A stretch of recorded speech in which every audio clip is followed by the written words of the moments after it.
Om Swastiastu, perkenalkan nama saya Nima Desma Dewi dengan NIM 23130111012 dari kelas 2B.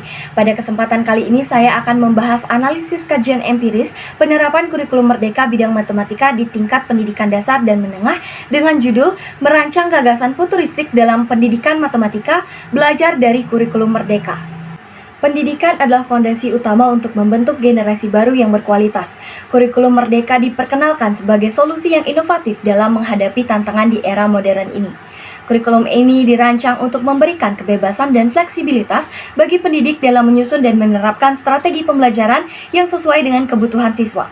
Kajian empiris ini berusaha untuk menelaah penerapan kurikulum Merdeka di bidang matematika yang mempengaruhi proses belajar mengajar di sekolah. Melalui pengumpulan data dari berbagai sumber, kajian ini tidak hanya bertujuan untuk menilai apa yang telah dicapai, tetapi juga untuk merumuskan gagasan futuristik yang dapat membantu memperkuat fondasi pendidikan di masa depan. Untuk menganalisis penerapan kurikulum Merdeka bidang matematika, saya melakukan kajian empiris yang melibatkan metode studi kasus dari internet dan wawancara dengan guru matematika di sekolah dasar. Adanya video seorang ayah yang kesulitan mengajarkan matematika dengan konsep kurikulum Merdeka memunculkan kekhawatiran tentang penurunan kemampuan matematika anak-anak saat ini. Menurut Reni Dwi Susanti dari Universitas Muhammadiyah Malang, kurikulum Merdeka bertujuan untuk memberi kebebasan kepada siswa untuk menemukan pola dan menyusun strategi penyelesaian masalah sendiri, sehingga guru berperan sebagai fasilitator. Namun, tantangan seperti adaptasi siswa, kendala guru dalam pelaksanaan kurikulum, kurangnya tenaga pengajar berkualitas, dan keterbatasan fasilitas dari orang tua membuat penerapan kurikulum ini tidak mudah. Serta wawancara yang saya lakukan dengan seorang guru matematika, yaitu Ibu Noni Susiani dan Kepala Sekolah di SD Kuncup Bunga Denpasar pada tanggal 3 Januari 2024. Pada proses kegiatan pembelajaran matematika, hanya mengandalkan buku dan media pembelajaran yang kurang memadai. Sekolah ini merupakan sekolah inklusi dan sudah menerapkan kurikulum Merdeka. Ibu Noni sangat memperhatikan kebutuhan pembelajaran siswanya. Karena menurutnya kurikulum Merdeka memberi kebebasan, Ibu Noni mengatakan jika siswa tersebut mengalami kesulitan dalam memahami konsep matematika yang baru, maka beliau hanya akan memberikan tugas yang mudah berdasarkan konsep matematika yang sudah dipahami sebelumnya kepada siswa tersebut. Hal ini tentu akan memiliki dampak pada hasil belajar siswa ke depannya, yang dimana para siswa akan terus mengalami keterlambatan dalam memahami konsep matematika yang berkelanjutan. Berdasarkan kajian empiris ini, kualitas pengajaran memiliki peran yang sangat penting. Guru-guru dilengkapi dengan keterampilan dan pengetahuan yang memadai, serta perlu adanya sentuhan teknologi yang inovatif dan efektif.